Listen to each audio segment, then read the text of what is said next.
Welcome to meeting number 4 of the Standing Committee on International Trade. Pursuant to Standing Order 1082 and the motion adopted by the committee on Thursday, September 18th, the committee is commencing its study of Canada in the forthcoming CUSMA review. We have with us today, in person, Honourable Dominic LeBlanc, Minister responsible for Canada, U.S. Trade, Intergovernmental Affairs, and One Canadian Economy, and the Honourable Mandir Sidhu, Minister of International Trade. From the department officials, we have Rod Stewart, Deputy Minister, International Trade, Martin Moen, Assistant Deputy Minister, Trade Policy and Negotiations, David Hutchinson, Director General, Trade Strategy Bureau, and Mary Catherine Spears, Director General, Trade Negotiations Bureau. Welcome to all of you. Appreciate you very much being with us. I understand Minister LeBlanc has a very tight time frame and that you must exit here by 2:27, to be exact. Madam Chair, I'm seeing my boss and some people in an hour and 5 minutes from now, so I will leave in an hour, but thank you. Okay, thank you very much. Welcome to you all. We will start with Minister LeBlanc with opening remarks for up to 5 minutes, not any longer, please, and then we will go on to questions. And Minister Sidhu. So, Minister LeBlanc, to start off. Madam Chair, thank you, and thank you for the opportunity to be before the committee today to discuss Canada's trade relationship with the United States, obviously with our Mexican partners as well, and our preparations for the upcoming joint review of the Canada-United States-Mexico agreement. Madam Chair, this is a hinge moment in Canadian history. For decades, the United States has been our closest economic partner in almost every venture. Predictability, collaboration, and mutual benefit were the hallmarks of this relationship. But now the old model, one of deepened integration grounded in assumed stability, can no longer be counted on. We must chart a new approach that reflects the realities of today's global economy. We must obviously recognize and accept the importance of the United States market, but also take actions to seize opportunities that come from further diversification with other partners as well. And most importantly, we must build on the economic potential we have here at home in Canada. Comme l'a souligné le Premier ministre la semaine dernière, As the Prime Minister said last week, the economic strategy of the U.S. has clearly changed, going from support for a multilateral system to an approach that's much more transactional and more controlled in terms of trade and investment that's bilateral. The tariffs can go up to 50% on steel and aluminum and automobiles, and Canadian softwood are very destabilizing and have real impact on thousands of workers and their families. They're distorting the supply chains and bringing costs up and weaken our collective capacity to face the major challenges which world trade faces.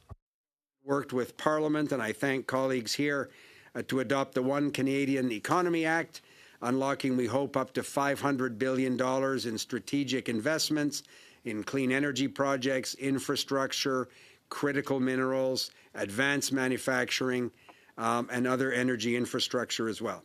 These investments will strengthen our domestic capacity and create new opportunities for Canadian businesses. Comme l'a annoncé le Premier ministre aussi au mois de septembre, septembre, the Prime Minister announced in September, the government will soon be launching a new strategy of trade diversification. My colleague will discuss this with you in the next few minutes. And at the same time, the renewal of our partnership with our North American partners is a central element of our approach. We're collaborating with the American administration in order to find a solution to decrease the tariffs, to offer predictability for our industries, and to promote a North American collective approach to face the challenges we both face, or we all face. We're also trying to reinforce our relationship with Mexico, which offers important trade possibilities for Canada. The Mexican Secretary of Trade, Marcelo Ebrard, and I agreed in our conversations to work in close collaboration while we're getting ready for the joint review of CUSMA. To Mexico on a trade mission with a group of Canadian companies, business leaders, leaders of civil society. We hope to work together to further develop this bilateral commercial relationship as well. Mais pour préparer l'examen conjoint de la CEUM, nous avons lancé But in order to prepare the joint review of CUSMA, we've launched a second series of consultations with stakeholders in the country, industries, unions, provinces, territories, indigenous nations, and civil society. That CUSMA provides a stable and predictable foundation for growth. Our goal is to make it better, smarter, more responsive to today's challenge, obviously always with a view to securing opportunities for Canadians.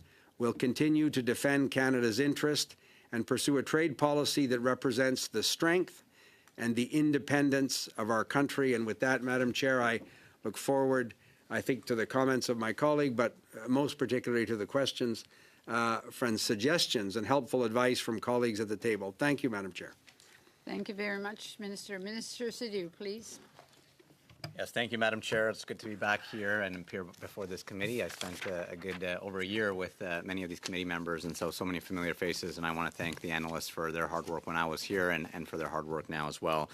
Je suis heureuse d'être de retour parmi vous. I'm happy to be back with you today to appear before the committee, whose rigor I acknowledge, and I recognize the importance of its work. On this very committee, I know firsthand how seriously you take your work and how deeply committed you are to ensuring that Canadian trade policy reflects the realities facing our workers, our businesses, and our communities. I look forward to the important work you'll continue to do, especially on the study of the upcoming CUSMA review and Canada's broader trade strategy. CUSMA is central to our economy, but as the economic and political landscape in North America continues to evolve, so too must our approach. That's why I welcome the committee's decision to study the review alongside the government's trade diversification efforts. We're approaching this work from a position of strength, armed with facts, guided by evidence, collaborating closely with stakeholders, and united in our commitment to protect and advance Canadian interests. I believe this committee will play a vital role in shaping that foundation, but at the same time, we recognize that Canada cannot put all of its eggs in one basket. La diversification de commerce n'est pas seulement un objectif. Trade diversification is not just a goal, it's a strategic necessity. Imperative. It's a goal I understand all too well. Since becoming minister a few months ago, I've been working to advance this file and fully and meaningfully. It has been a busy 150 days. I've crisscrossed the country meeting with boards of trade, business leaders, and entrepreneurs, and the message is clear. There is tremendous opportunity, energy, and optimism about strengthening our economic ties with communities right across Canada. Prime Minister Carney has given me a clear mandate: diversify our trading relationships. And in just a short time, we've made tremendous progress. Earlier this year, I traveled to Quito, Ecuador, to officially conclude negotiations on the Canada-Ecuador Free Trade Agreement, a modern, ambitious deal that will deepen our economic partnerships with one of South America's fastest-growing economies and create new opportunities for Canadian exporters, especially in clean technology and agriculture. We've reinvigorated our trade and investment dialogue with the United Arab Emirates, advancing discussions towards a conclusion of a FIPA agreement, deepening commercial cooperation. While in Brazil a few weeks ago, we agreed to launch talks with Mercosur, bringing new momentum to a complex but important regional partnership that includes Brazil, Argentina, Paraguay, and Uruguay. We've tabled legislation in Parliament to bring the United Kingdom into the Comprehensive and Progressive Agreement for Trans-Pacific Partnership, also known as the CPTPP, a major step towards formally welcoming a G7 partner into a trade pact representing over 500 million consumers across the Asia-Pacific. And as Canada takes steps to forge stronger ties around the world, thanks to the leadership of our Prime Minister and this new government, other countries are doing the same with Canada. Ireland has announced that it will formally ratify the Canada-EU Comprehensive Economic and Trade Agreement, CETA, a strong vote of confidence in our transatlantic partnership. In fact, Ireland's Prime Minister called it an obvious choice to align more closely with Canada, and we couldn't agree more. Finally, just last week, I'm proud to share that Canada and Indonesia have signed a trade agreement, an important milestone that sets the stage for deeper economic engagement with one of the world's largest and most dynamic emerging markets. This is real, tangible progress and is part of a broader trade diversification agenda that this government has championed from day one. And we're just not signing agreements, we're backing them up with strong implementation plans. We're empowering our incredible Trade Commissioner service to support businesses across Canada in expanding to new markets. And we're working with the Chambers of Commerce and Boards of Trade to ensure that Canadian businesses are using the agreements we already have to their fullest potential. Madame la Présidente, members du comité, our Madam trade agenda Chair, committee members. we're operating in. Yes, we will defend and strengthen our relationship in North America, but we will also continue opening doors in regions around the world. That's the dual track we're on, defending and deepening the trade partnerships we have while building bold new ones for the future. I know this committee's insights will be invaluable as we move forward on both fronts. Thank you so much, and I look forward to your questions today. Thank you very much, Minister. We will now open up for questions. Mr. Chambers. Thank you, Madam Chair. Welcome, ministers. It's a pleasure to have you here. You both have important jobs at this time. I know Canadians want you to succeed. Conservatives want you to succeed as well and help get a deal. We said we'd be willing to do that. But Minister LeBlanc, you're in a really tough spot. I mean, you're negotiating with a country that seems to keep moving the goalposts, and your boss keeps making promises that seems to not be able to deliver upon, or you can't deliver on. So I take from your testimony this morning at the Senate that we're not any closer to a deal with the Americans on the sectoral tariffs than we were just a few weeks ago. Is that what I heard correctly this morning at the Senate? Madam Chair, through you, Mr. Chambers, thanks for the question. I hope that's not exactly what you heard. I learned the hard lesson of saying, oh, I think we're going to have progress in the next 3 weeks. I think we might have a deal by August.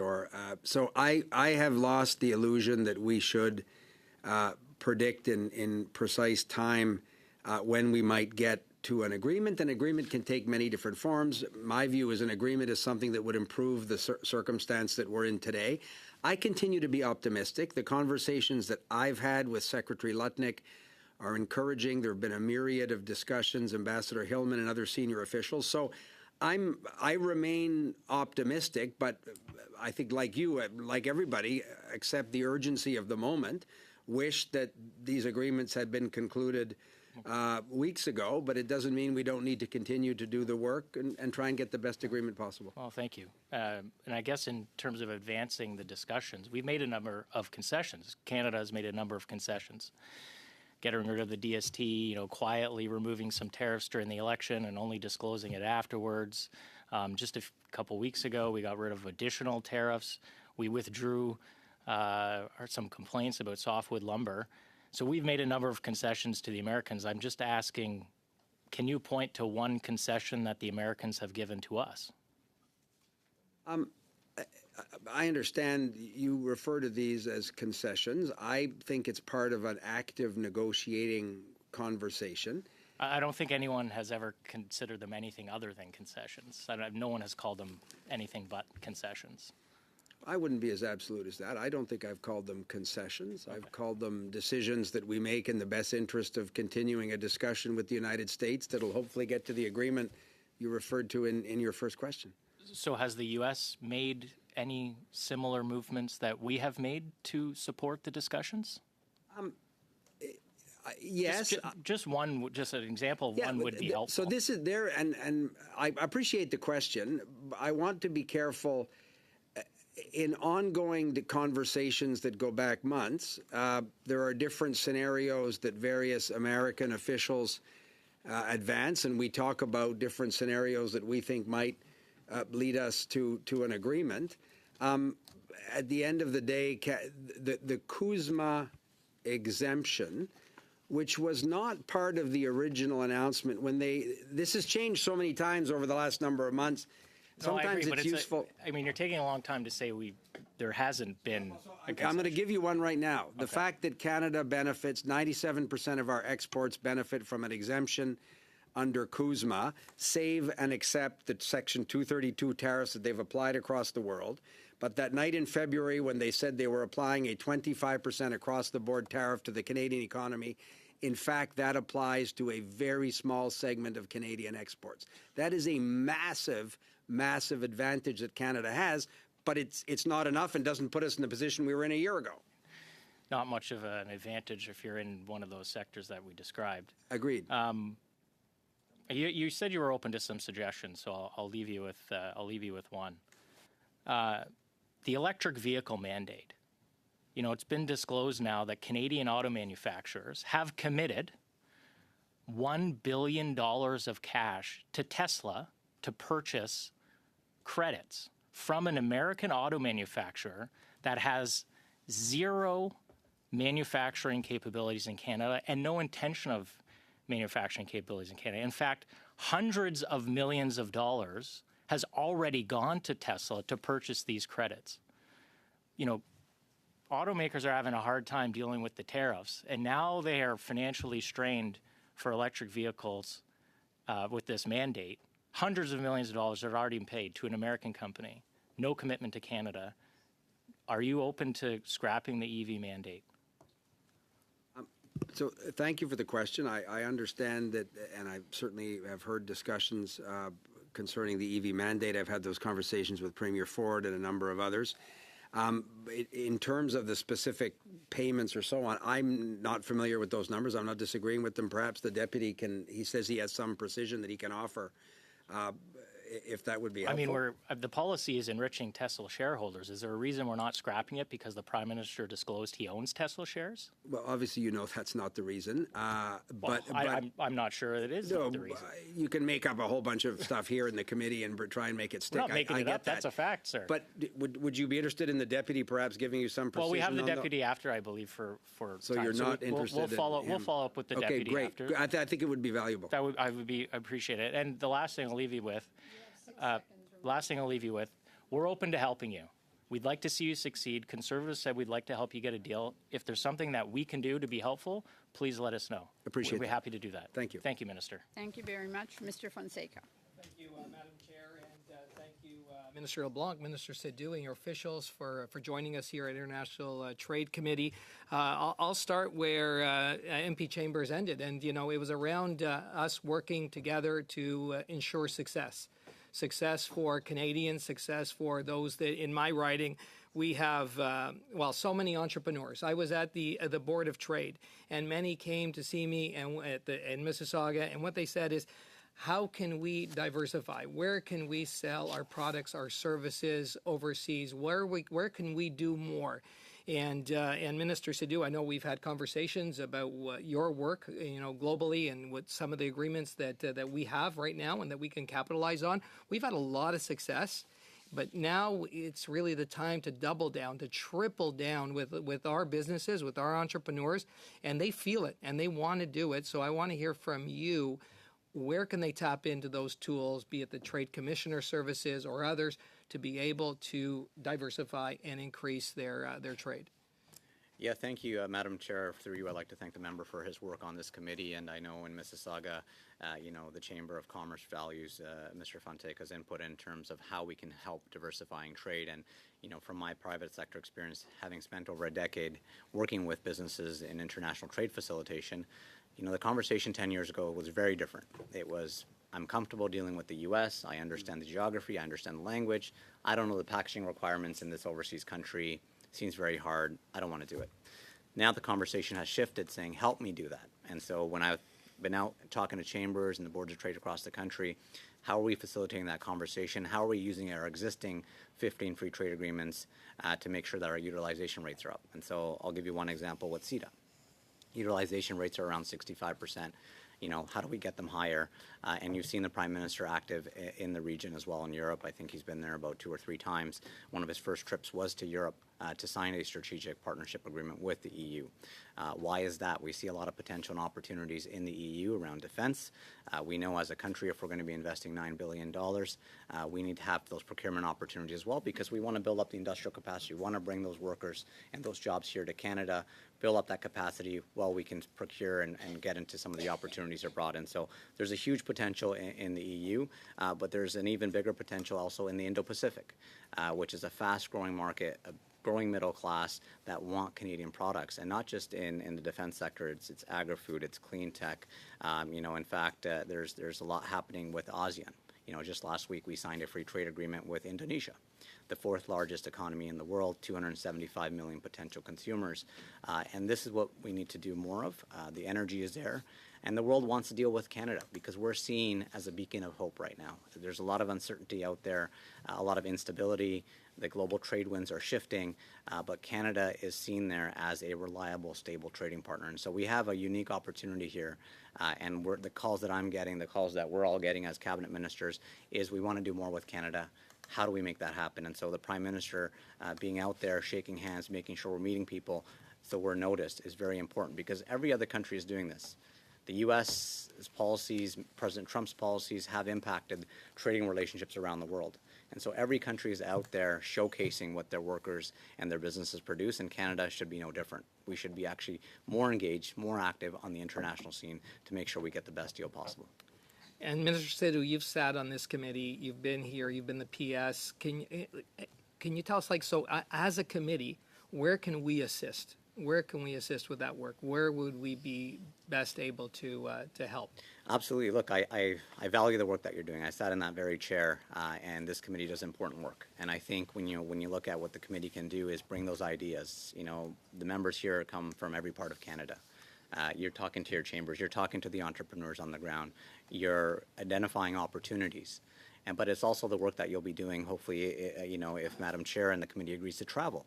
I think there's unique opportunities to find opportunities. There's unique opportunities to find, where businesses can have the best impact, what industries can have the best impact, and even as a delegation being out there on the road showcases Team Canada. And I think we need more of that. And we heard from, Mr. Chambers of how we can work together as Team Canada to effectively showcase what we have to offer. And so I think it'll send a clear signal to the world that we're here operating as Team Canada, looking for the best opportunities for our workers. Mr. LeBlanc, we are Team Canada here. We've had an opportunity to have, we had Representatives Huizenga and Representative Kaptur here last week, where we had the opportunity to ask them many questions on that. Do you see an opportunity for this committee to go to Washington, D.C., to meet with the representatives, meet with senators, meet with stakeholders, and make our case for this before this review with CUSMA?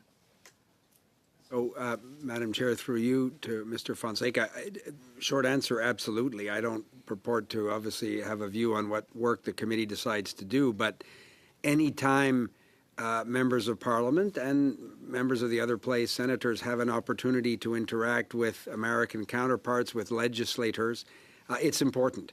I was in Washington this summer for meetings, and there was a group of Conservative MPs that had also traveled to Washington. The ambassador was telling me about her meetings with them. They were seeing senior people on Capitol Hill, including members of the Republican leadership. That's all positive for Canada. So any and all form of parliamentary democracy, or diplomacy rather, where colleague legislators can talk about the advantage of, as Mr. Chambers said, resolving these sectoral tariffs that are certainly having a detrimental effect in our country, but aren't benefiting American consumers or American industries either in many cases. So the more people that say that to people in the administration, I hope, the better position the country will be in. So I would encourage any and all that work, and obviously be happy to ensure that our embassy and others in Washington work with the chair and your committee to provide any support that we can. Thank you. Tremblay, please, for 6 minutes. Oui, merci, Madame la Présidente. Thank you, Madam Chair. Ministers, thank you for being here, and thank you for members of your teams who are here. I will hear more from them in the second hour, but for ministers, supply management is a very important issue for Quebec, and also for the rest of Canada in several ways. But we'll come back to this Globe and Mail article. I heard Mercosur mentioned by Minister Sidhu, which worries me, given the presence of Brazil in terms of chicken production. But I'd like to go to the other aspect, which is the dairy sector. Yesterday you said this will not be questioned, but a question of principle before talking about intentions and strategies that might be applied to the American desire to grab more pieces in the system. Do you acknowledge that changing the import quotas is a new breach? It's a new concession. And that's entering by the back door to do what we can't do by the front door anymore. So thank you for the question. It's a very central issue in Quebec. I have cousins who have a large dairy farm in New Brunswick, and everywhere in Canada in the rural regions that I represent, just as it is for consumers in more urban centres, it's an essential issue, and I think there's a major consensus in Parliament. We are grateful for the legislative initiative of our Bloc friends in order to make sure that there's no question that becomes a subject of negotiation in these global negotiations. So I've repeated it to my American counterparts when they raise the issue, as Mr. Trump does, talk about the tariffs that are applied after the quota that was negotiated in other agreements. So I often speak to dairy producers and others in the supply management areas, but I'm comfortable saying that we won't. Yesterday I saw the Globe and Mail and I saw the reports in French press that said that it's a breach. It's a violation of supply management. There will not be an increase of quotas. We can't negotiate changes in that way. So I'm very comfortable saying that. So you're saying there will be no breaches. But when the act was voted, the Americans all have these acts voted by Congress. We don't have the right to say anything. Our hands are tied, and usually we stop there. But does playing with the import regulations is not, again, a way of getting around things that exist by making another breach in the system, even though it doesn't carry that name. So I understand the question. I'm not at all opposed to the substance of your question. We're not going to be allowing directly or indirectly a breach in that way. I understand your concern, but I always tell the dairy producers to whom I speak, and also other producers of supply managed products, that we were very clear in public and in private. Right now, the discussions are centered on strategic sectors such as steel, aluminum, the automobile sector, and the softwood sector.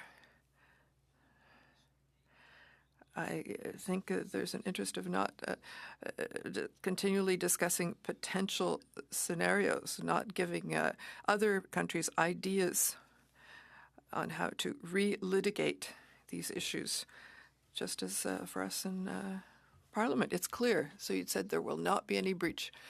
There won't be any negotiations of that. But are you ready to tell us there will not be any more American milk on the Canadian market? The quota that was negotiated 6 or 7 years ago will not be increased. We're very clear about that. But the import rules will be changed. So you're asking two questions. I think there are 12 or 14 subcategories of imports on a total quota. So I understand the importance for the dairy sector and other supply managed sectors that we don't negotiate those issues and that we try to discuss about other sectors with the Americans, and that will hopefully bring us to understanding. My next question is for Mr. Sidhu. I was surprised because at the end of last year, we could say that China was not quite abandoned, but it was perceived as what it was, a very risky area in terms of trade negotiations with Canada. And we think that that really stresses the Americans. I know we're not coming back on the discussions of free trade with China. We're not doing that. That was ended in 2020. But when we seem to be including China more now, it's in this diversification strategy, and I'm surprised by that. But Mr. Trump's mandate will be over in 2030, but the Chinese Communist Party's mandate will never end. On va se reprendre au prochain tour de toute façon, ne vous en faites pas. Parfait. Bonne question. We'll bring it up at the next round, in any case. Third language, which is French, but I think it's important to note that China is Canada's second largest trading partner. And there's challenges that we have to work through, but there's also opportunities that we can't ignore. You know, there are sectors that I've sat down with, the canola sector, the Cattlemen Association, that value access, seafood, that value access to that market. And I think it's very important that we be pragmatic and constructive in those conversations. And so I think this is what our industries expect us to do, and we'll make sure that we're having those live discussions. Thank you very much. Mr. General, please, for 5 minutes. Thank you, Madam Chair, and thank you both. Welcome back, Minister Sidhu, and good to see you too, good friend, Minister LeBlanc. I just want to start my questions. I think we'll begin with talk about the ASEAN Free Trade Agreement, then maybe jump over and talk a little bit about de minimis, if you're okay with that, Minister, and then only because you brought it up, Minister Sidhu, about the UK trade agreement as well. But first, to begin with the ASEAN Free Trade Agreement, you missed a delegation to Malaysia last week. Some might say it was the best delegation that has ever been to Malaysia. Parliamentary Secretary Nakvi and I were there. But a lot of the discussion was about the ASEAN Free Trade Agreement and the Canada-ASEAN Free Trade Agreement, and it's been ongoing since 2021, and just the future of that would be good to hear from your words, but also I think a lot of the stakeholders in the room were very curious as to the progress. They saw the Indonesia deal, and they're wondering, obviously, Philippines seems to be along the path, but they're wondering if there's a comprehensive ASEAN Free Trade Agreement that they can expect soon. Yeah, no, very important question, Madam Chair. Through you, I'd like to thank the member for going on that mission last week with Parliamentary Secretary Nakvi, because the ASEAN region is a very important region. You know, it consists of 10 countries, some of the fastest growing regions in the world, and, you know, through CPTPP, we have access to 3 of the 10 countries. Just last week, we signed a free trade agreement, our first ever bilateral trade agreement with an ASEAN country, with Indonesia. And so the ASEAN region represents about 675 million potential consumers. Through CPTPP, we have access to about 140, and now last week we added access to about 275 million more. And so between CPTPP and our bilateral with Indonesia, we have access to about 65% of the market. Of course, the other countries are important to us, and so we're having active negotiations. Our trade teams have met last month, just a few weeks ago actually, to have those ongoing discussions. I met with my counterpart from the Philippines to have these conversations because we do want to open up more market access, and that's part Do you of have a ballpark time frame on it? We're working through it, and we're hoping in the near future we'll be able to get to a result. But you can imagine negotiating with 10 different countries. It's you know, it's something that we have to streamline a little bit more. We're adding capacity to that as well, and I think that's very important. But you know, we hope to have that concluded really soon. But again, 10 countries, as you can imagine, we're working through that process, and our trade teams are meeting in a few weeks again. Yeah, hopefully soon, because again, it's been ongoing since 2021, and want to see it across the finish line, obviously, for all the reasons that you state. to you, Minister LeBlanc, on the de minimis, and I'll just it comes up a lot, obviously lately because of the end of the exemption. Curious as to if it has been discussed as part of the negotiations with CUSMA. I'll just read to you a quick impact that it has on a Canadian company, Lululemon, which is a strong Canadian company. This is from the Retail Dive by senior reporter Max Garland. He said that Lululemon anticipates its 2025 gross profit will take a $240 million hit due to high duties and no more de minimis. Hoping you can comment on if this is ongoing as part of your discussions. So, Madam Chair, through you, Mr. General, thank you for that question. And you're right. You used an example of an iconic Canadian company, Lululemon, but it applies to small businesses as well that sell stuff on the web and have customers, clients in the United States, for example, that order packages.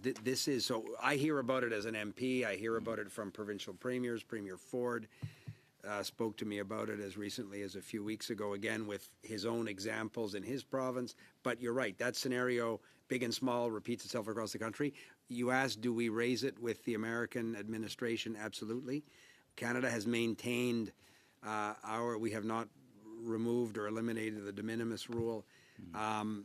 We believe that if we get to a circumstance where there's an agreement with the United States that resolves a number of these sectoral issues, obviously, it's an issue that we keep raising and would hope that we could bolt on to an eventual agreement, big or small. But share the concern, appreciate you raising it and your colleagues' willingness to work on it. And there's a good example where with legislators and others, as we advance, that is not benefiting American consumers, to your point. Yeah. In my last 10 seconds, Minister Sidhu, your comments about the ascension of UK to the CPTPP, does that mean that the negotiations with the Canada-UK Free Trade Agreement are fin complete? Is it still ongoing? No, that's an active conversation. Right now, we have access to 99% of the UK market. Of course, we want to get it to 100%, and so those conversations are ongoing. But with me tabling the treaty for UK CPTPP ascension last week, we've given notice 21 days to Parliament, and hopefully we can bring that legislation forward because the CPTPP is an important club to be a part of, and we want the UK there. We already do about $50 billion of trade with the UK, and we want to increase that even further. Thank you very much. Mr. Lavoie, please. Bonjour. Tu veux le mic? Excellent. Merci. Thank you. Thank you to the ministers for being here with us. So just to give you a piece of context, I worked 25 years in banks for individuals and businesses, and I represented the business sector in a chamber of commerce. So I won't tell you the situation of what's happening. We received Mr. Herman in 40 years. He hasn't seen a situation like that. So we cannot compare it with past situations. That being said, I had to think about something, hearing these things today. There's something that somebody told me a long time ago. Don't wait for the rain to stop. Learn to dance in the rain. And today we're in a period of not be able to predict anything. So it's incredible for bankers and for business. What we want is businesses to last. We want loans to be reimbursed. And it's horrible. We have all this unpredictability for the next few years. What can we tell our businesses? What can the government do to learn them to dance in this unpredictable context? Maybe, Madam Chair, I can offer a few comments, and my colleague Manny can add to that. You described it very clearly. The businesses I meet, where I meet union leaders also, everyone is saying what you're saying. One of economic uncertainty. It's not the application of a tariff at a certain percentage to a sector. It's the simple fact that week after week, there's this uncertainty. Sometimes there are tariffs that are set, others are withdrawn or modified, sometimes they're raised. And in English, it's a perfect storm, which means that this uncertainty mean that businesses are not investing, there's no expansion, bankers are not lending money, and it creates a vicious circle.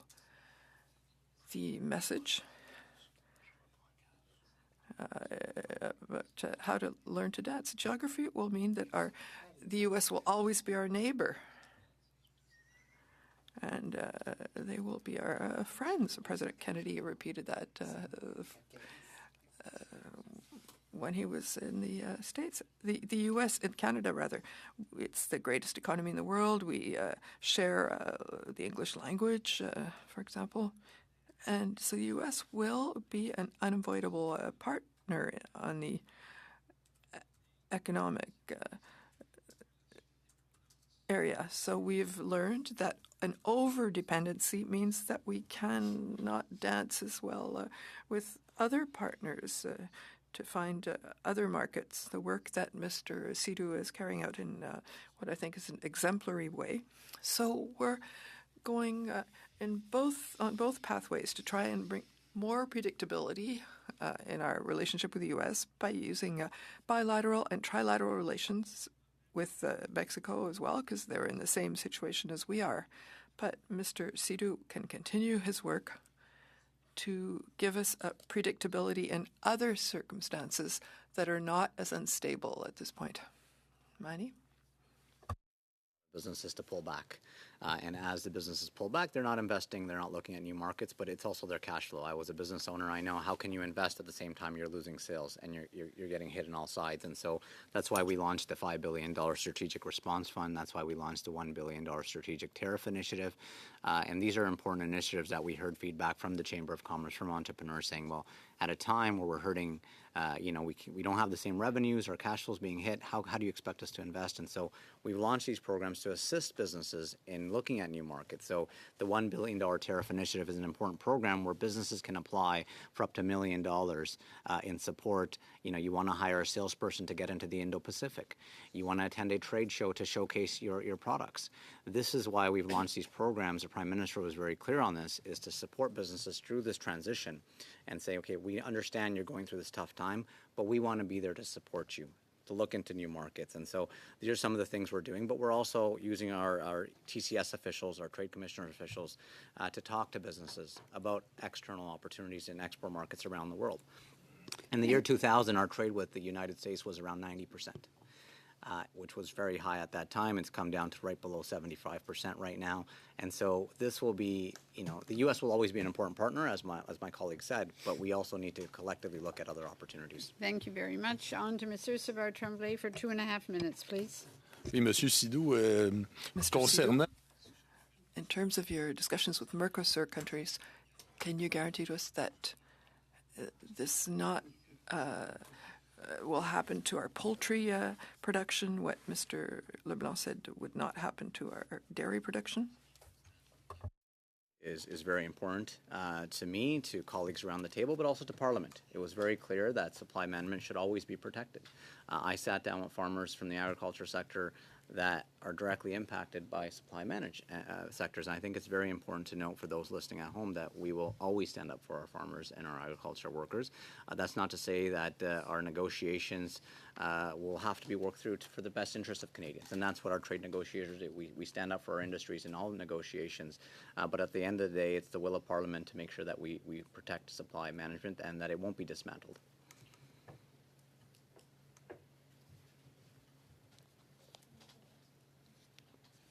Parfait. Donc, j'en comprends, il n'y aura pas non plus... So, I understand then that there will not be any more breaches in terms of poultry sector. That's a firm commitment now. I'm not talking about the system as a whole. I'm talking about no more pieces will be conceded because Brazil is the largest chicken exporter on the planet. You just signed a trade agreement with Mercosur, and you know how the French are with their agriculture sector. And so there's active negotiations in terms of what we will stand up for. And we will always protect Canadian workers in the agriculture sector. But this unique opportunity that we're in, Mercosur is a trading bloc of over 250 million potential consumers, a huge trading bloc and a huge world of opportunities that we must unlock, but not at the expense of our agriculture sector. We will always stand up for our workers, and we'll always stand up for supply managed sectors as well. Parfait, je vous entends. Merci pour votre engagement. Monsieur Thank Leblanc, you for your commitment, Mr. Leblanc. I imagine I don't have a lot of time left, but I want to ask you, and she'll be interrupting me very soon, I know, my chair. So, CUSMA, we don't really know if it will be renegotiated in whole or in part. I heard my colleagues, both Liberal and Conservative, who told you, we, the committee, we would like to collaborate with you. And I'm saying the same thing. That's what we wish. But we also wish that you would want to collaborate with us. Can we expect a certain degree of transparency? And is there some point where we, the MPs, will be able to know what your priorities are in terms of a possible renegotiation, what you will be promoting, what sectors will be on the table, etc.? So the answer, Mr. Savard-Tremblay, is yes. I appreciate, as I said, I don't want to repeat it too much, we don't have too much time, the support of my colleagues. I think that a multi-partisan approach helps Canada in this sense. So I appreciate the sincerity of the offers of the colleagues. We're preparing the Canadian position, the options for the Canadian position with consultations with provinces and territories. I'm also Minister of Intergovernmental Affairs. I often discuss with premiers of provinces. So Minister Simon Jolin Barrette is the minister involved. So we're continuing and having more detailed discussions, and at some point I'll be able to come back here and I imagine to share with you what we've heard, what Canada's priorities are. It's always a sensitive topic, and I'd be happy to work with your chair to find out. Well, we're in a public session at the moment, and there are bargaining in trade bargaining. Experts say that bargaining publicly isn't always an advantage for countries, but to have the support of parliamentarians and to discuss honestly or frankly about these things, I'm happy to find out what mechanisms would allow us to do this. So if you have any more information, we can always ask for more. Yes, that's what I was thinking of, to do it informally. Thank you, Madam Chair. Thank you, Madam Chair. My first question is for Minister LeBlanc, and I echo those in the room who so far have expressed their appreciation for your time today. I have to believe that there are voices in the United States, and many of them, who are expressing their displeasure with the direction that the U.S. administration has taken with respect to dismantling the rules-based structure that we have had. Are they reaching you? Are you reaching them? And are they coalescing to oppose the depth of tariffs in particular that are being imposed on us? Through you, Madam Chair, Mr. McKenzie, thank you for the question. Thank you for the comments.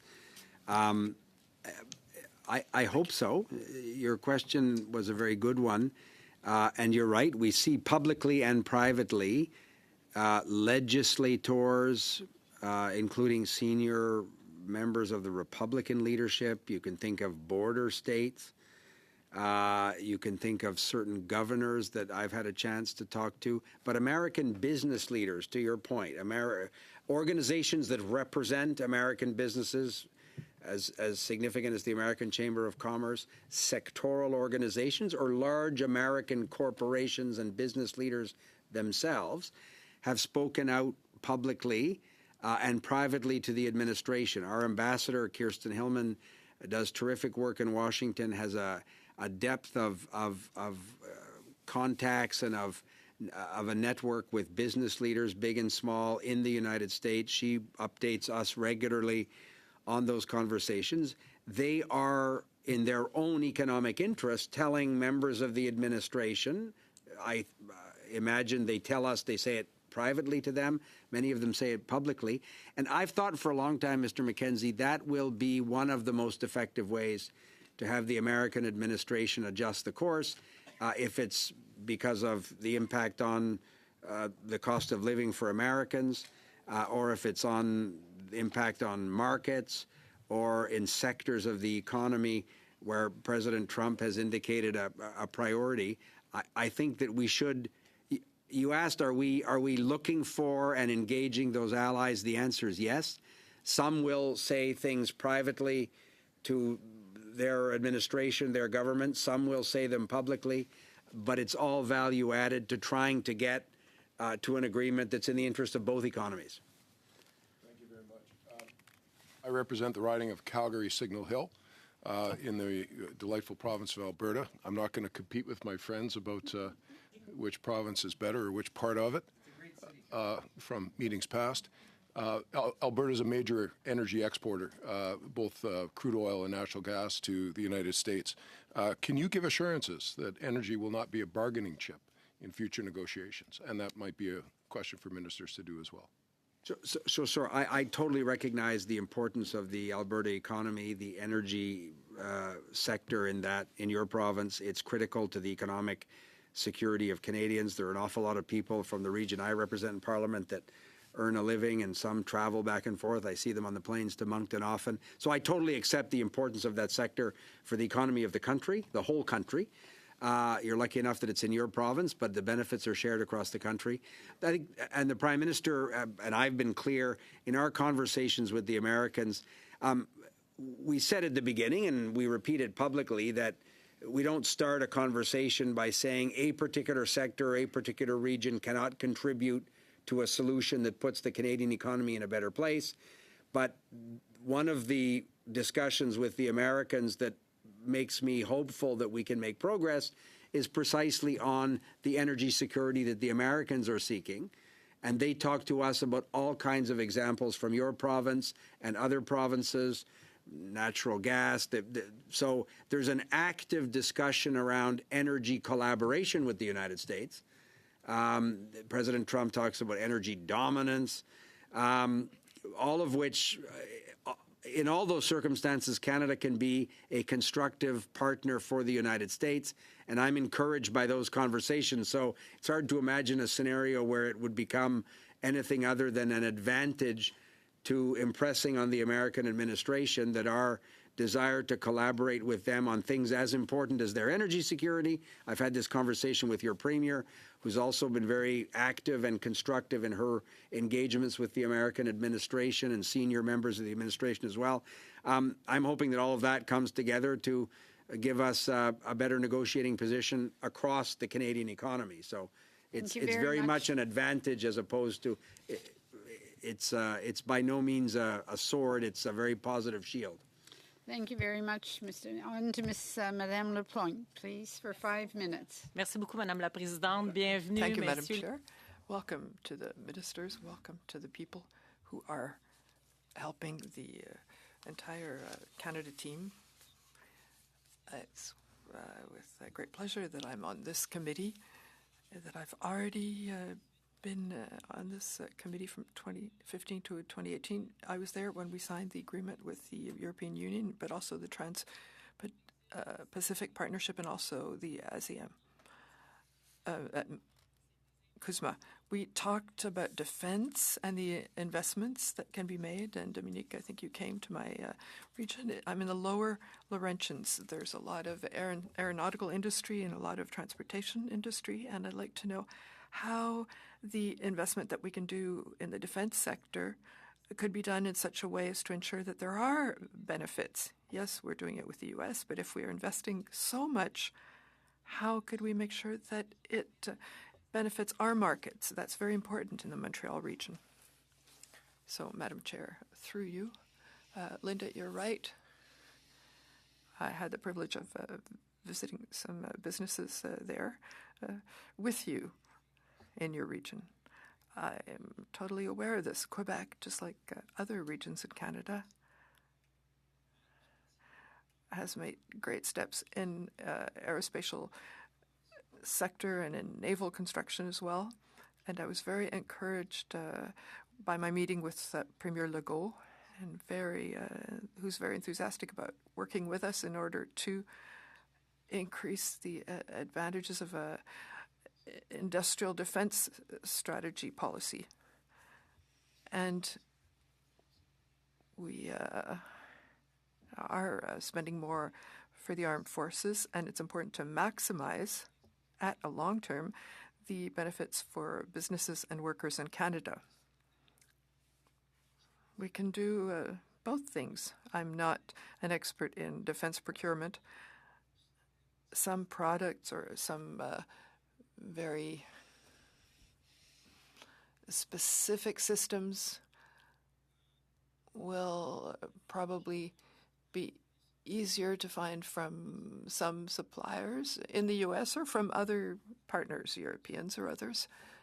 But we also have a wonderful opportunity to develop industries on the long term in Canada.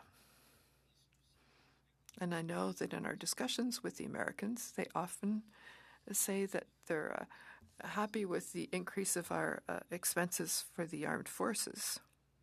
They're always talking to us about American industries that can be partners for Canada, and we also talk with them about an important sector for us, a domestic sector in Canada, in Quebec and everywhere, that should increase industrial collaboration of defense in both countries and also with other countries identified in Europe. Aerospace in Quebec is huge. You know, I sat down to talk about opportunities in defense with Bombardier, with MDA Space, and what opportunities. In about 10 days, I'll be taking a delegation to Italy. Many of those delegates are going to be coming from Quebec, companies based in Quebec, to showcase what we have to offer.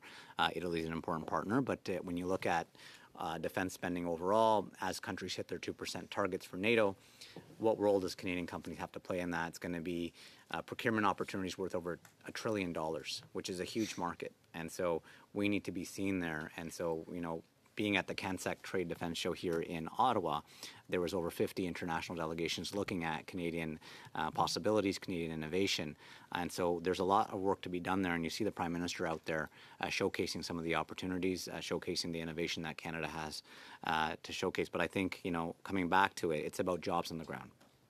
You sell a bunch of planes. What does that mean for folks in Quebec? What does that mean for the opportunities it could present in other parts of the country? MDA Spaces in Brampton. That's why I want to highlight them. They do a lot of work with satellites and kind of dual-use defense capabilities. But how are we also utilizing our in-house partners like EDC?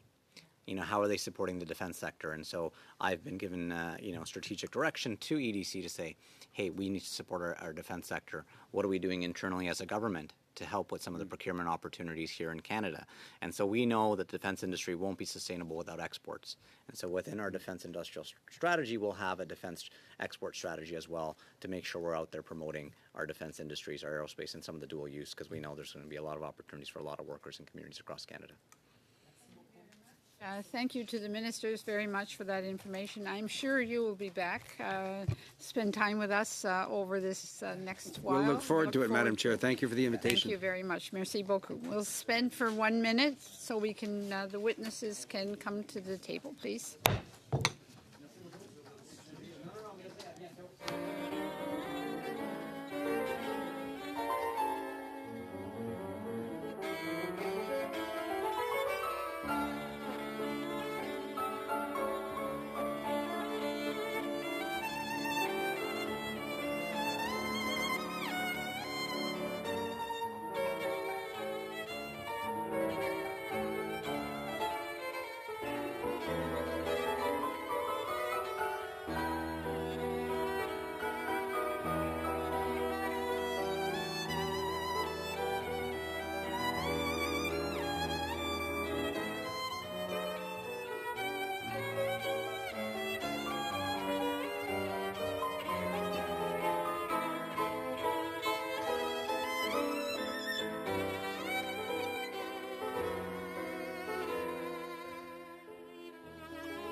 I have already acknowledged some of the folks that are here, but I want to welcome Pierre Mary, our Director General, Market Access and Trade Controls Bureau, and Lynn McDonald, Director General, North American Trade Policy. Welcome to our committee. Thank you so much for getting yourselves in place quickly. The members always have a lot of questions, and we try and maximize every minute we have at our committee. Does anyone want to make opening remarks? Not seeing any opening remarks, then we will open the floor for questions from the members. And I will start with Mr. Grodeau, who's online. Madame Chair, hello everybody. I'm going to go in, je vais y aller en français. Mesdames et messieurs les officiers, merci d'être là. I'll be speaking French. Thank you very much for being there. The officials, can you hear me clearly?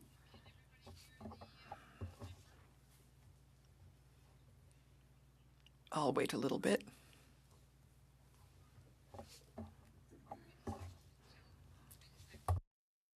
Heads up from them. Okay. Is everyone there? Everyone can hear me? Good morning, Madam Chair and the officials. Thank you for coming here. Thank you for the time you're giving. Mr. LeBlanc, in the past hour, and the others told us that it was important to develop new opportunities, new markets, which is very noble in itself.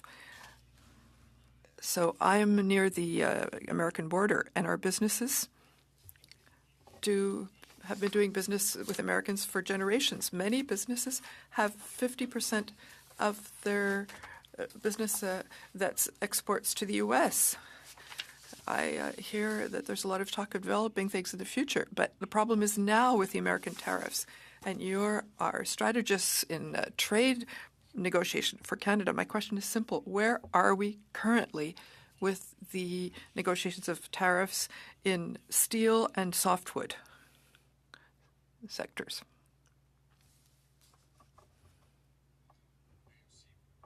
Thank you for this question.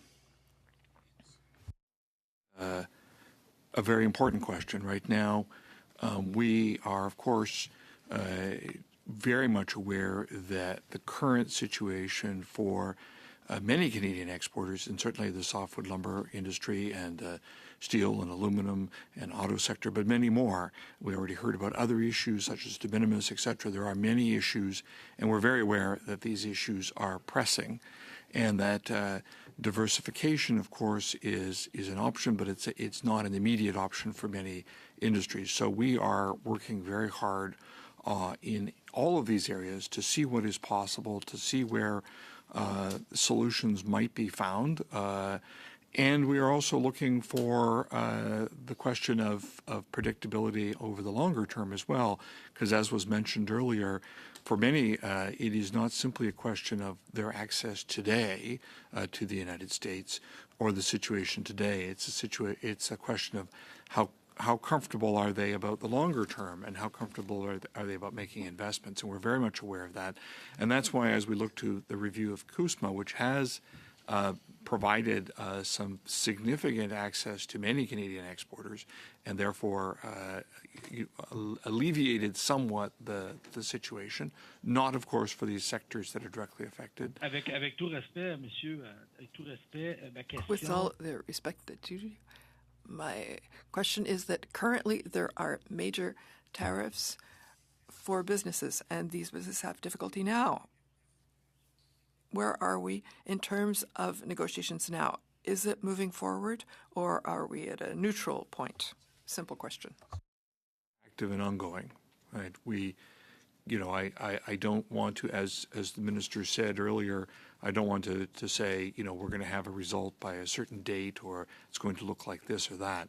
But I can say that we are active in our engagement with the United States to try and find solutions. This is something we're working on now, both for on all fronts. We're very much aware of these sectoral tariffs and their very negative impact on Canadian exporters. Merci. Est-ce que vous croyez que notre stratégie Thank you. Do you believe that our strategy is good to give up on all the tariffs we'd imposed to the U.S. We'll visit with them. We're removing our tariffs, and they're adding some.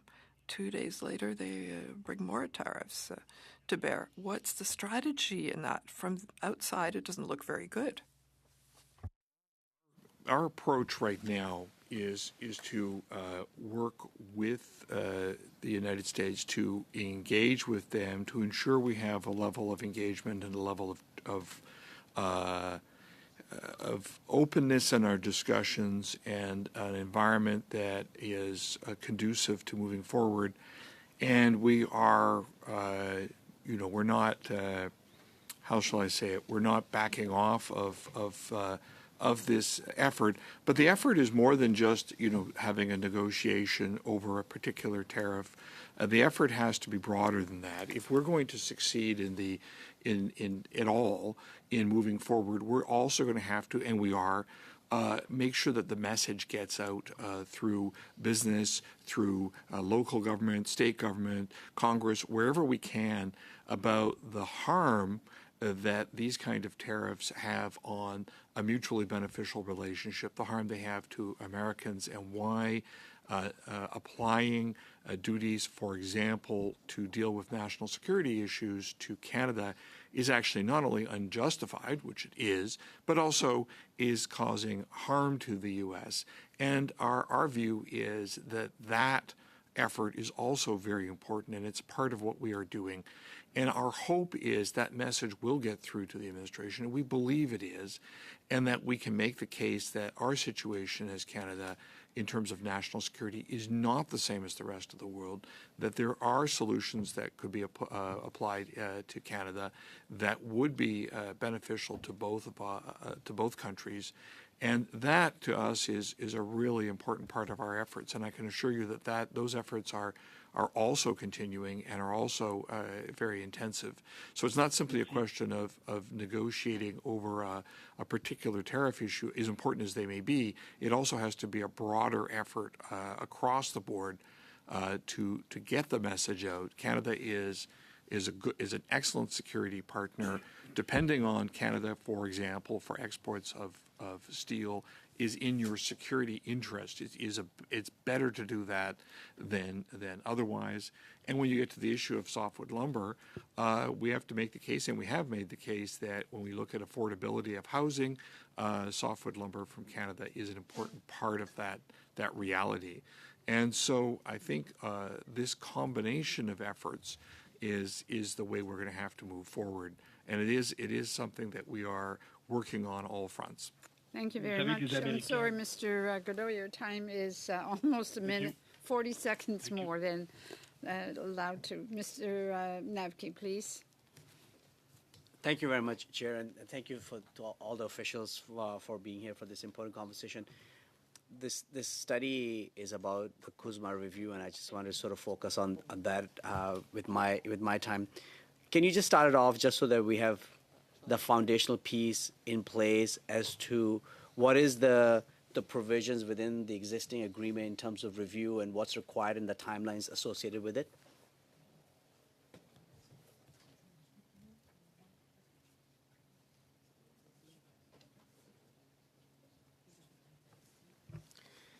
Thank you for the question. So in the CUSMA agreement, also known USMCA or TMEC, depending on which country you're in, Article 37 sets out the provisions and notes in 37.4 that in 2026, so 5 years after the agreement came into force, the parties would take a review of the operation of the agreement and come forward with recommendations for consideration by the Free Trade Commission, which are the ministers of the three parties. And so the review was predetermined or preset at the time of the agreement coming into force, that there would be a look at what was working well and where some improvements might be brought. The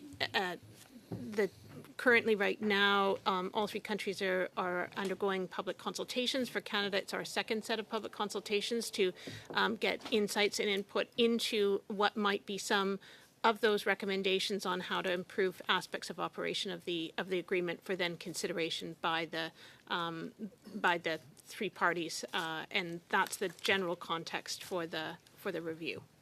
And so the term, I don't know if the term review is defined or not in the agreement. It's we're not talking about an and to the agreement. We're not talking about a wholesale renegotiation of the agreement. This is something less than that. Just to clarify what a review means. That's correct. It's referred in the text of the agreement as a review of the operation of the agreement.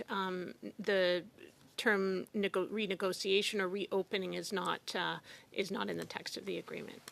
Fantastic. So I think that's an important context for us to have, especially given the importance of CUSMA to Canada, in fact, to all the three parties in terms of an integrated trading region in North America.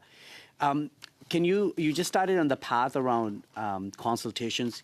Can you share with us what are the building blocks around for the review for Government of Canada beyond the consultations, which is important to hear from the industry and Canadians as to what their thoughts are on the operation of CUSMA? What are some of the milestones for you, for Government of Canada, in getting ready for that review?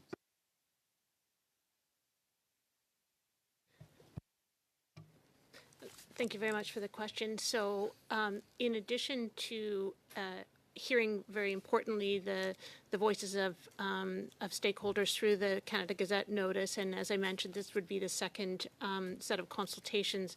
There's also and has been ongoing engagement with provinces and territories to get their sense of what is working, what might where there may be some areas that we could see for improvement, both from a Canadian point of view, but also from an idea of collective North American prosperity. In addition, we have regular meetings with stakeholders to get a sense of their perspectives on the agreement. There are also, from a perspective of readying ourselves for a review, taking a look at what has been some of the history of the agreement. Where have there been some areas where things have perhaps not unfolded or have been implemented in the way that the parties expected? Where has the world changed in the last 5 years that might give us room to say we need to take a new look or a review some areas of the agreement to ensure that it's fit for purpose and up to date, given that we have seen quite major changes on both in a sense of technology and the global landscape that may merit another look at how the agreement is put together. So that analysis is ongoing and underway as well in terms of readying Canada for engagement in the review. I'd note that there's a few legislative steps that the United States has to go through in its own legislation in order to commence the review on its part. And so while we're ready to engage at any time, we're also being responsive to our American partners at the time where they do need to go through their own consultation process and submit a report to Congress. So we're watching to see what they come back with, and also taking a look at those areas so that we're ready to engage when they want to come to the table with us and with Mexico. So I may just have 20 seconds left now. And one of the topics that I want to come back at, and maybe one of my colleagues can pick up, is around the application of Section 232, because we talk about unjustified tariffs. That's the application of that from the American side is the one that seems the most egregious to me. And I wonder, in that review process, if there's an opportunity for us to tighten that application with the Americans in that review.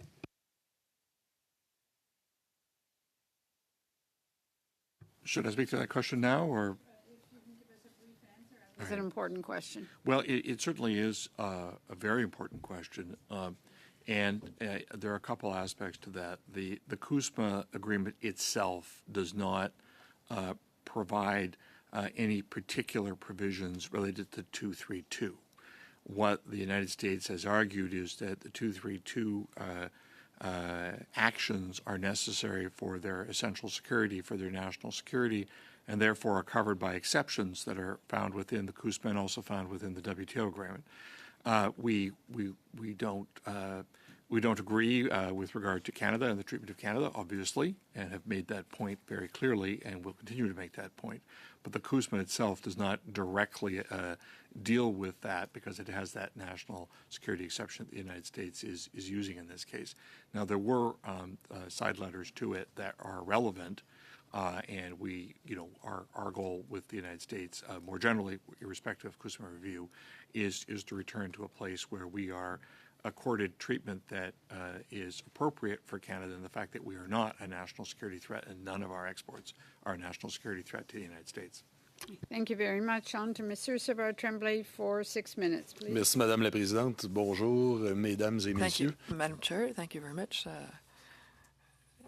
To our witnesses, we know that there was an official declaration saying that Canada and Mexico wanted to coordinate their efforts in the context of this review or renegotiation. Could you tell us about that? It's important that we understand that the review of the CUSMA is many things, and one of it is an opportunity for all of the signatories to actually look at, as was just said, to look at the current environment, including the current policy environment, but also the technology environment and so forth, and look at ways where we can strengthen trilateral work and trilateral cooperation. But also, of course, we want to work very closely with Mexico.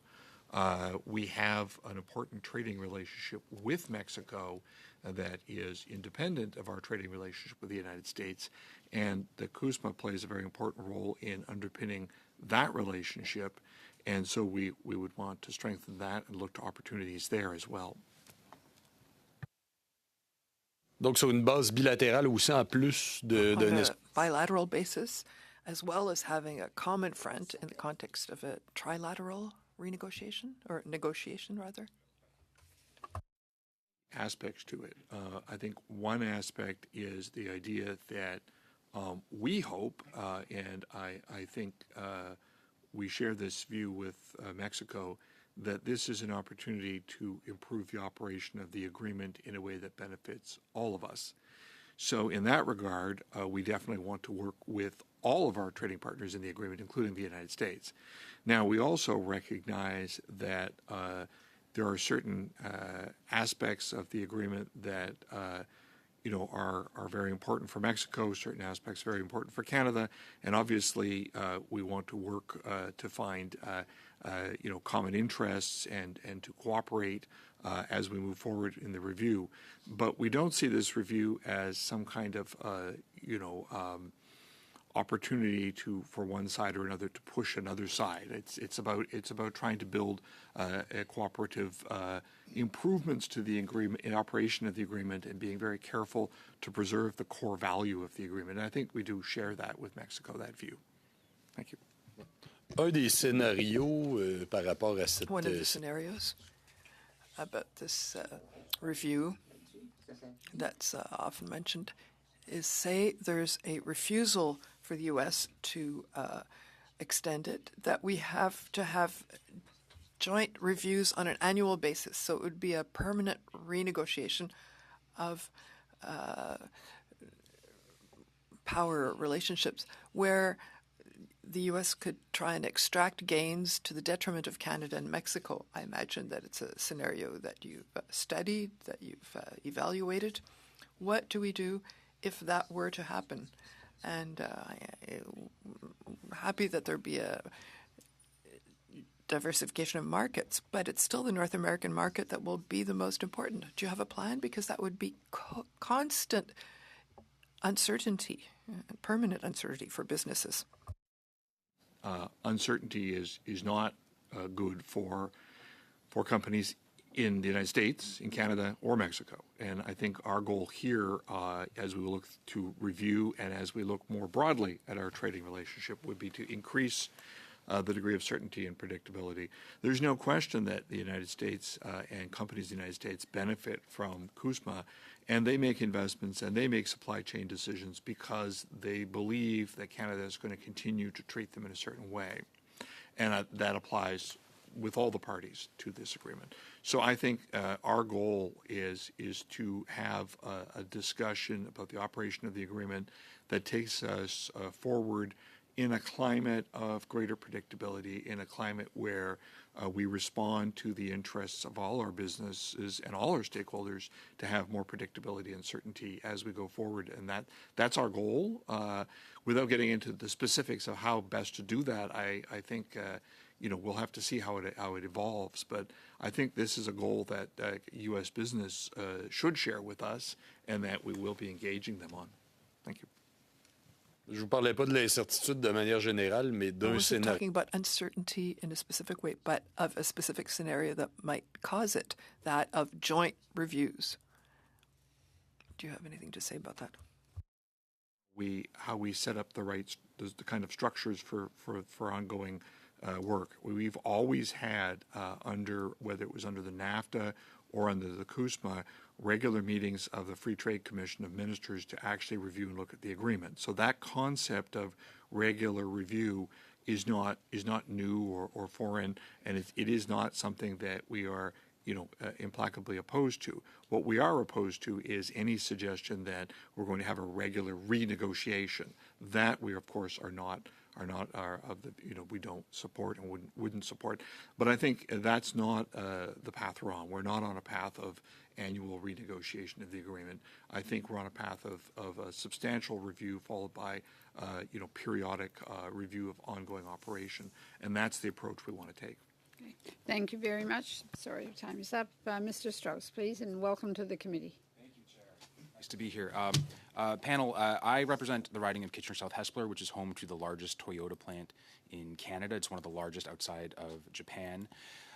It employs more than 8,000 people in my riding. I can't tell you how important that plant is. I remember when that plant was announced 30 years ago in my hometown. It means a lot. Have you been briefed on what the U.S. tariffs means to that plant, and have you briefed the relevant ministers about the financial hit they're taking?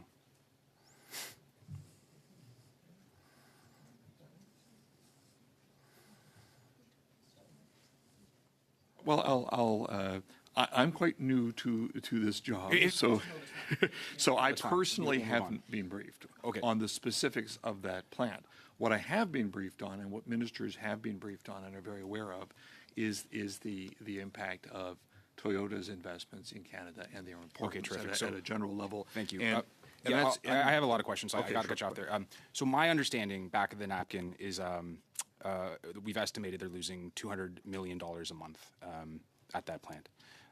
Would you consider this sustainable? That's from the tariffs. That's the hit. Right. What I can tell you is not just regarding this plant, but regarding all auto manufacturers in Canada. We know that the situation they're facing is a difficult situation. We're very well aware of that, and we're okay. Thank you. I got a lot of questions. So I just want to say, so it is my understanding that American manufacturers send more cars up here than they build here. So they're actually not facing the degree of unsustainability that the Toyota plant in my riding is. And so I guess I'm wondering, if it seems like you understand that it's unsustainable, is there relief in sight? When is the last time that this particular file has been raised with U.S. officials? Well, what I can tell you is that the question of trade in autos and auto parts with the United States is a central subject of ongoing discussions. So that we are very aware that we need to reestablish stability and openness in this sector. We have. I guess my question is when? Because I'm just looking. I'm not the president of Toyota International, but if I was looking at a $250 million a month bleed, I would be really interested to know when is there relief in sight? Well, I think I will answer by paraphrasing what the minister said is conversations are ongoing, and by ongoing I mean very regularly, But are we prepared to say today that there'll be a certain date by which we're confident there will be a solution? No, but we are hopeful that we will be able to move to a path that will be sustainable and allow for Canadian investments in this sector. So I hope it's not the case that that we're hoping for a resolution once the CUSMA review starts or is complete. So you can you tell the people in my riding that your office, your department, the ministers are pushing for a resolution right now to this problem? Yes, they are. Okay, thank you. Under the Strategic Response Fund, how much money can the Toyota plant in my riding, or Toyota Canada more generally, expect to see to make up for their $1.5 billion a year loss? I'm not sufficiently briefed on the details of that fund to give you an answer right now. We'll follow up. That would be terrific. When you have more negotiation, I'm sorry to be speaking quickly, but I'm really, really alarmed about this. And from my point of view, half the people in my riding roughly voted Conservative, half voted Liberal. The ones who voted Liberal, I know that they voted Liberal because they were expecting a resolution to this by now, and they haven't seen it. So can your office commit to updating me about this file when negotiations are taking place and when relief might be in sight? We can certainly commit to providing regular updates, yes. It's very important, obviously, for your riding, and yes, we can. Okay, and is it, in your view, is it likely that the resolution will not occur until the CUSMA review, or do you think there is a probability of a resolution before then? Well, we are not in any way, and I'll be very clear, whether it's this issue or other issues that are immediately affecting Canadian communities relating to 232 duties or other unjustified duties, we're not waiting for anything to address those. We are trying to get those addressed now.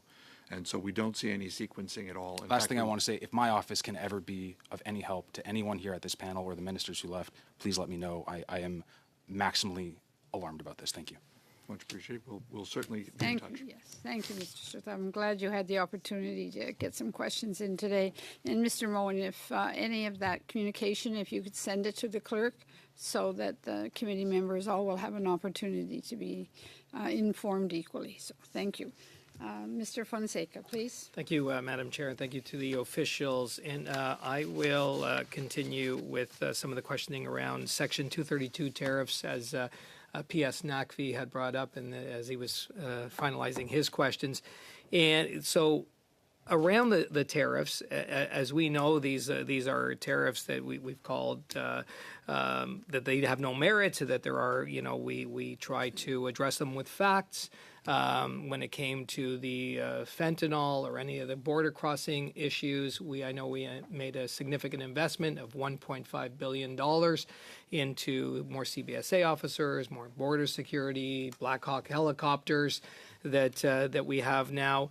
So what can we do as we go through this review of CUSMA to be able to tighten that up, to tighten up the Section 232, to bring some clarity to if there was an issue around national security for the United States, how that could be addressed in a way that is factual? Well, I think there are a few issues here that are interconnected, and the first of those is the 232 duties that are currently in place against Canadian exporters, and those ones, as I just said, we're not waiting for CUSMA review to address. So we are trying to do what we can now to engage the United States to have these duties removed. The second aspect is, well, what about the future? And in that regard, we are very carefully looking at what is possible, what is feasible. Obviously, we'd like to have a world in the future where the national security duties are not applied to Canada. The question is how can we do that? Are there options to do that?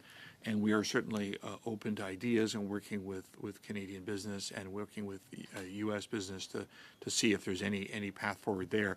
But the main point I would make is that we are seized with the impact of the existing duties, because these are very serious for communities across Canada, and we are going to be working on those.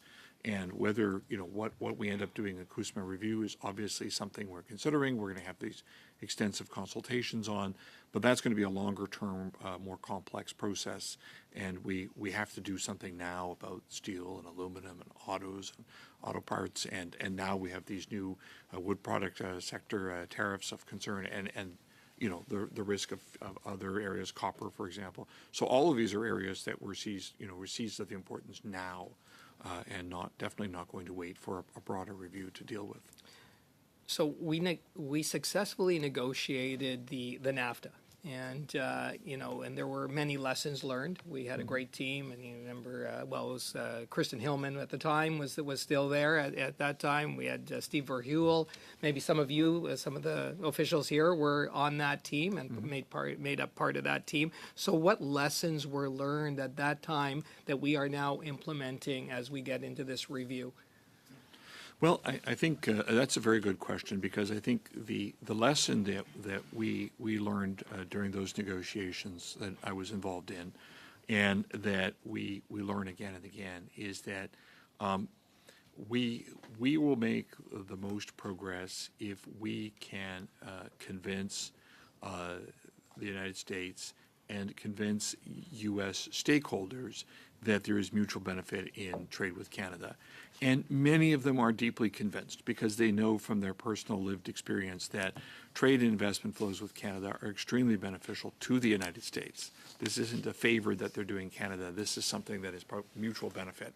And I think that message is key, and ensuring that that message is heard everywhere and is met with as much detail and as much specificity as possible, so that when we enter into a discussion, the focus comes on how can we make these mutual benefit better rather than on some other track. And I think it's possible to do that. It just requires a lot of effort. Okay, so Ms. McDonald, you brought up that the world has changed in your remarks over the last 5 years, last 9 years, especially since the first Trump administration. I wanted to ask about our cooperation. Is there an opportunity to cooperate on cybersecurity as well as digital infrastructure resilience? So we've seen massive changes there, and the threats and concerns that we all have.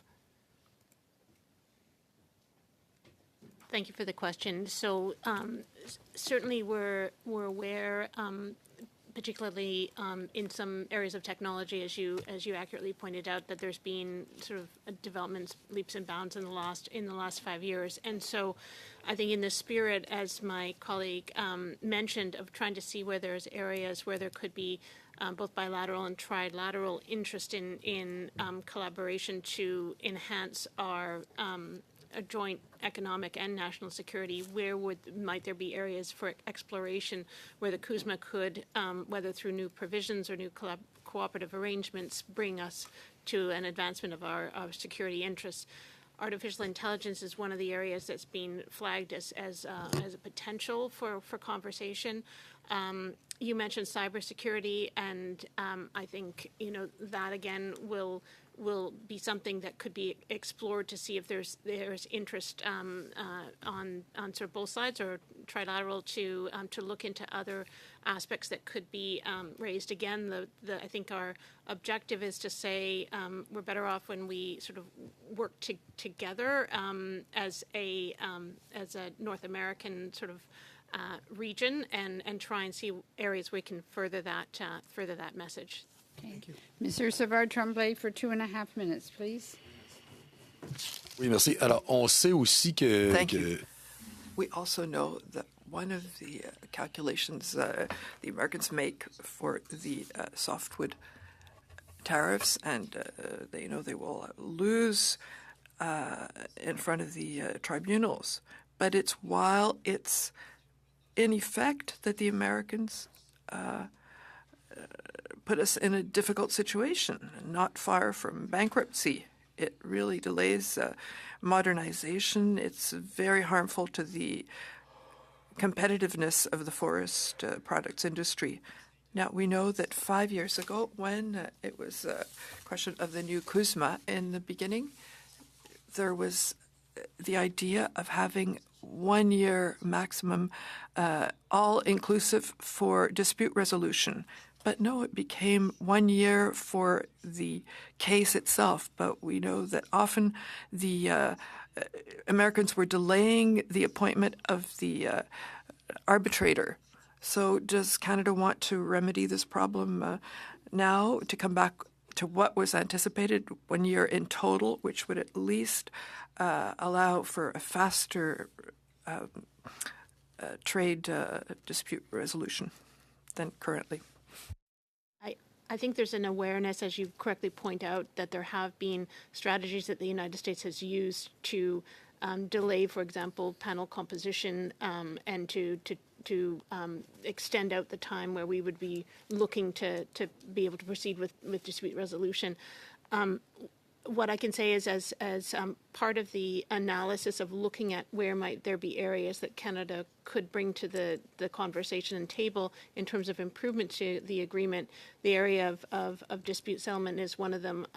But I would caution or say that we're also looking at the review and trying to keep it fairly narrow and targeted so as not to prompt a wholesale reopening or renegotiation of the text. And so while we are taking a look at various areas that it would be in Canada's interest to perhaps suggest where there could be improvements, I think there will be a calculation and balance as to which and when do we bring certain things to the table so as not to inadvertently perhaps prompt further U.S.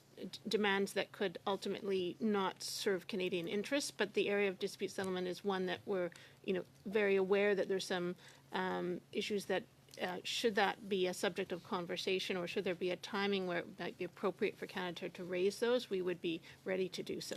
Thank you very much. Thank you. On to Mr. McKenzie, please, for 5 minutes. Thank you very much.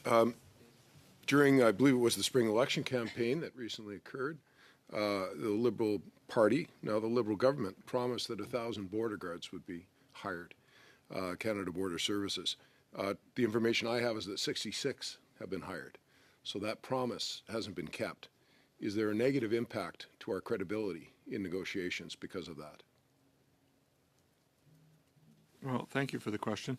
I'm unfortunately not sufficiently briefed on the details of how many border guards we've hired, so I can't really speak to that aspect of the issue.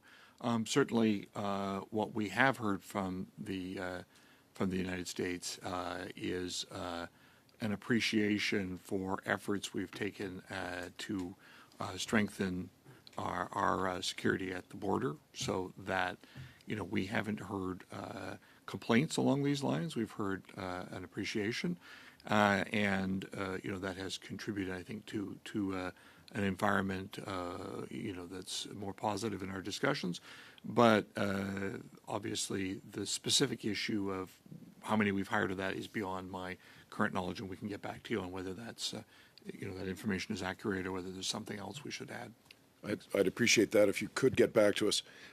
In that vein, and in that conversation that's underway that addresses border security issues relative to the Americans and our country, are there other requests that the U.S. is making of us? I'm also going to have to give you a very similar answer. The scope of my my knowledge and my work is very much focused on the trade issues.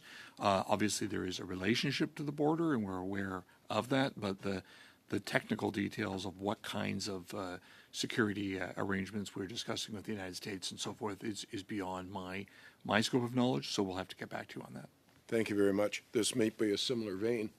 But I'd like to know if your U.S. counterparts are raising any concerns about Canada forging closer ties with China.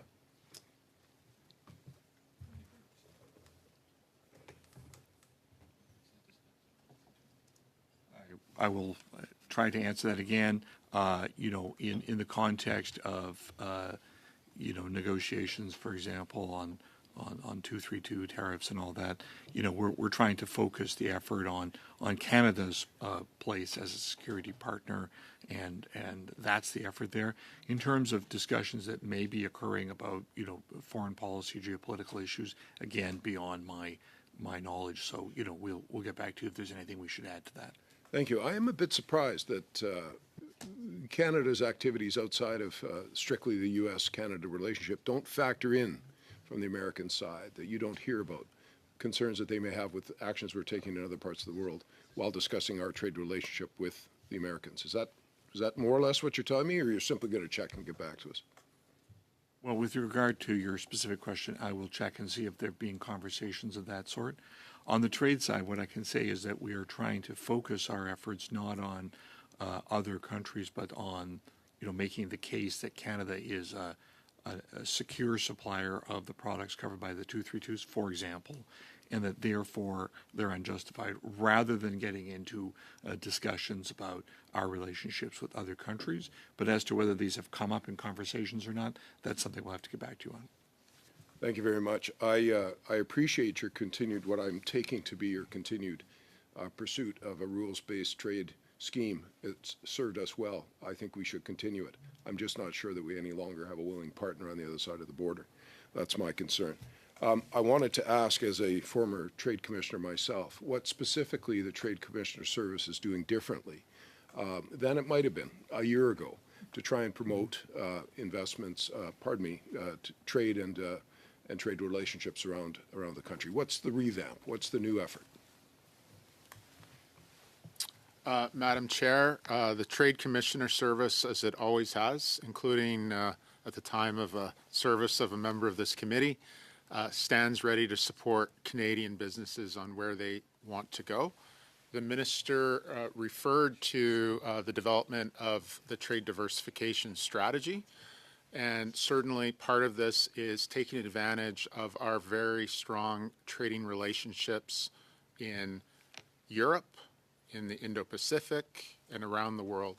There is a lot of opportunity for Canada, and the Trade Commissioner Service stands ready to support businesses. Thank you very much, Steve. 5 minutes, please, and followed by Adam, and then possibly Peter. Maybe not quite that far, but Steve, the floor is yours for 5 minutes. Merci, Madame la Présidente. Bonjour et merci d'être Thank you, Madam Chair. Thank you for being here with us today.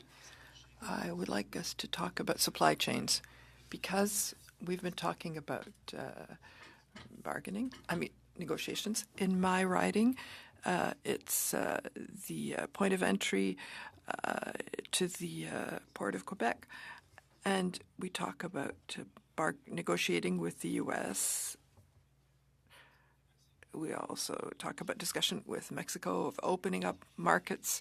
So that's why I want you to talk about the supply chain, because in all of these negotiation sessions, where is the supply chain? Because regardless of the agreements that we're going to open with different markets, it has to go through the supply chain. So I'd like to hear you talk about the supply chains and the role of various industries and the Port of Quebec, who will be a part of that process after the negotiations. Supply chains are crucial to our economic well-being and to the ability of our industries to sustain our own economy and to build trading relationships with our partners. And Madam Chair, based on the question that I heard, the member of the committee is emphasizing the crucial nature of our trade infrastructure, particularly our ports, in allowing for the two-way trade that sustains our economy and our ability to grow our businesses and take advantage of the great economic opportunities in the world. As part of the development of a trade diversification strategy, certainly the trade enablers like infrastructure are a major part of the consideration and in the policy development that is being done for this government. Merci. Je laisse la parole à ma collègue. Thank you. I will give the rest of the time to my colleague. Thank you very much. So what I'm understanding, if we want to improve the diversification of procurement, the supply chain is very important in terms of points of entry and points of exit. So our ports and also the Gordie Howe Bridge, which will open soon. I suppose you've discussed that in your negotiations to say that it will improve the fluidity of traffic between the two countries? A specific answer to that specific situation, but what I can say is that when we had discussions and negotiations for the CUSMA and as part of our CUSMA review, for example, one of the things that we really want to make sure that we do is that we do whatever we can to allow for the continued establishment of supply chains. The nature of the trading relationship between Canada and the United States is that in most cases, the bulk of our trade are inputs into production in the United States. And so for Canadian exporters, being part of a supply chain, finding themselves in the right place in the supply chain, and then having the infrastructure to allow them to participate in that supply chain, and also having the trade agreement framework that is workable and that is not overly burdensome in terms of paperwork and so on, is critical for their ability to participate. So it's certainly something that we do, and we also do it in the context of small and medium-sized enterprises, where we have provisions within the agreement and ongoing cooperation as part of the agreement to support them. So as we look forward to review, given the very difficult circumstances we're in, we're very aware that many Canadian companies participate in complex supply chains, and we have to be very careful to work with them and understand what that means to make sure that we continue to provide an environment that allows them to do that.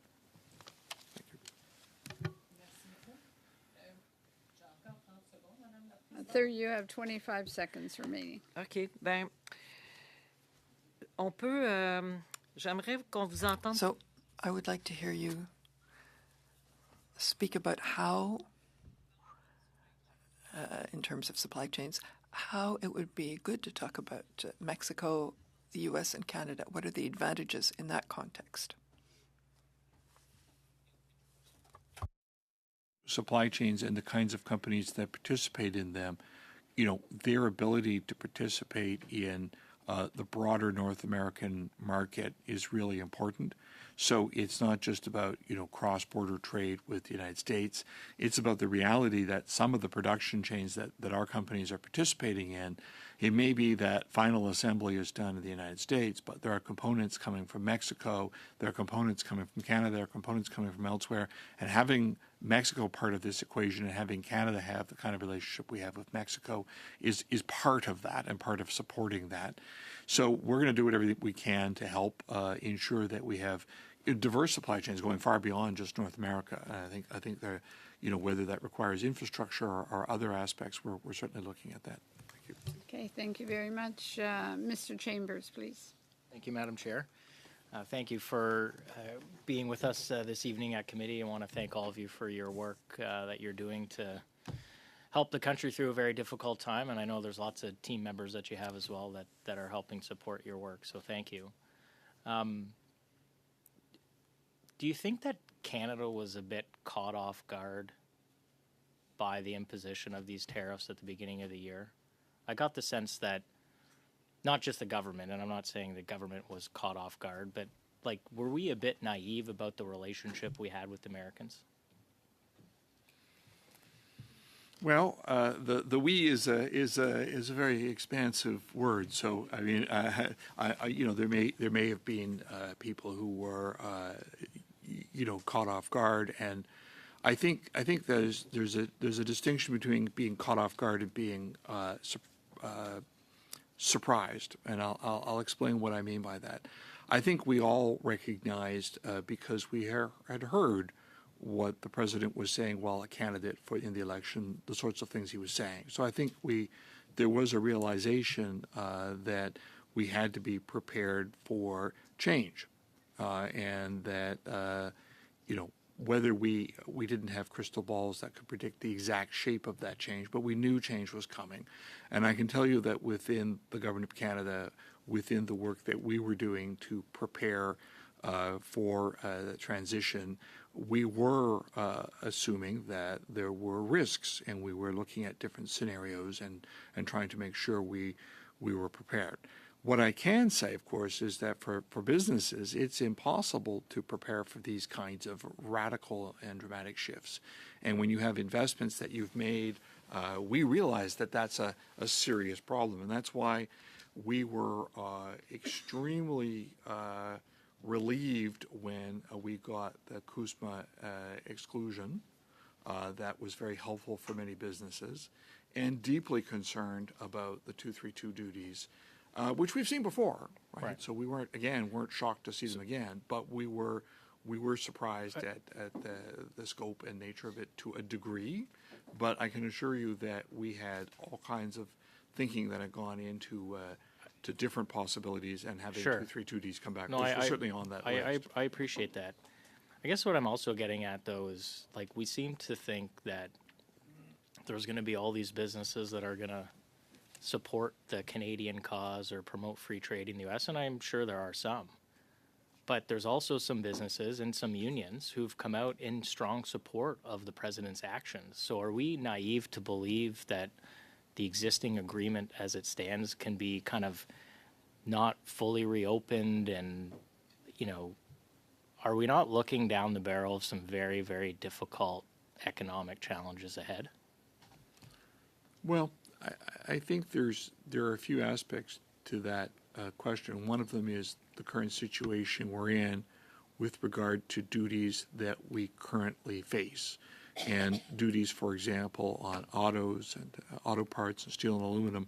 This is a serious problem that we face now and that we have to engage on now, and we are engaging on now. When you look at CUSMA review, our view is that CUSMA review is supposed to be a review of the operation of the agreement and not a renegotiation. That is our view. And we recognize that there are, within the partners of this agreement, there are different views about what works well and what didn't work well. And so, we have to be prepared for all eventualities in a discussion. I apologize for having to cut you off because I only have about a minute left, and the chair is abrupt and very efficient. You mentioned electric vehicles. Just like quick yes or no, is it your understanding that the electric vehicle mandate is a trade irritant for the Americans? A trade irritant? I don't think so. Okay. Well, it's been reported in the news that Canada's electric vehicle mandate is a trade irritant for the Americans. I'm just asking whether that's new. So it sounds like that might be news to you. I don't know whether it's been raised or not. We can get back to you on that. No, that's fair. Speaking about being prepared, is it time that we bring back the sectoral advisory groups? I mean, we knew that the NAFTA renegotiation was coming. We knew what the president was saying in the election, and these groups were around before. The Americans are very robust at using their industry in their discussions. Is that something you're considering? What I can say is that we're considering all different approaches to consultations, but whether it's in the CUSMA context or in dealing with the current situation, and that to date we've had I would think you'd characterize it as very robust consultations, whether it's on sectoral or regional basis, using different approaches. So, what approach we should go in the future, we're open to suggestions and ideas. We're always trying to find different ways and new ways to engage with Canadian stakeholders to make sure we have the full picture as we move forward, and we're going to keep doing that. As to whether we would go with sectoral groups or not, open to suggestions. And well, thank you very much for your time. Appreciate it. Thank you, Madam Chair.